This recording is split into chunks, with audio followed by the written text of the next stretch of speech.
being my blood brother, amongst many other things, and someone who's got a deep appreciation of human psychology and of the human condition, I thought there's no better way than to have you as a first guest on the Masculine Mastery podcast. And you had the honor of reading the book as well.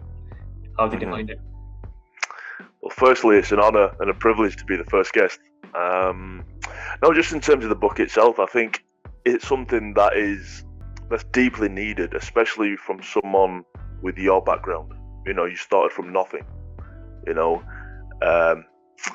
You made it into medicine, and then you branched out into all these different fields. So I think from your perspective, you can bring something different to the manosphere. There are so many YouTubers and Twitter accounts nowadays, they're spouting very abstract ideas, which, they're great for a quick quote, but I don't think, the average Joe, working a 9 to 5, he can apply those to his life. So I think the book itself, it summarizes the key tenets of masculinity very well. Thank you. Great.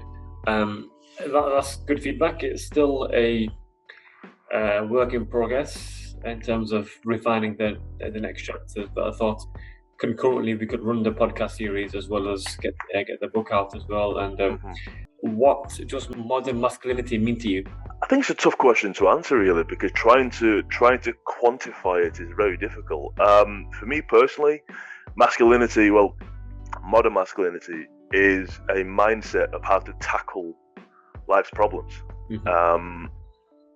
I think a significant part of that is the idea of stoicism and reacting to life pragmatically rather than through emotion. I think any individual who possesses those traits, has reached a very high level of masculinity.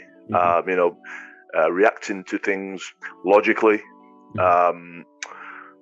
putting plans in place to mitigate any adverse events in the future. I think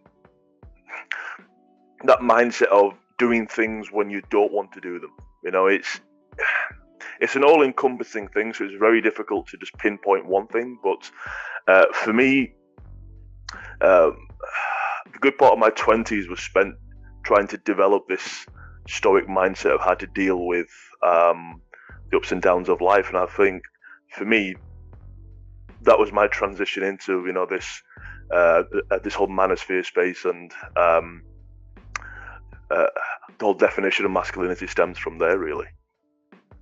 Right, that's a nice, relatively concise answer of imprecise kind of science. And I think the main thing you said there, which I picked up anyway, is pragmatism, the ability to be pragmatic, an ability to not necessarily be unperturbed, but ability to be impervious and impenetrable.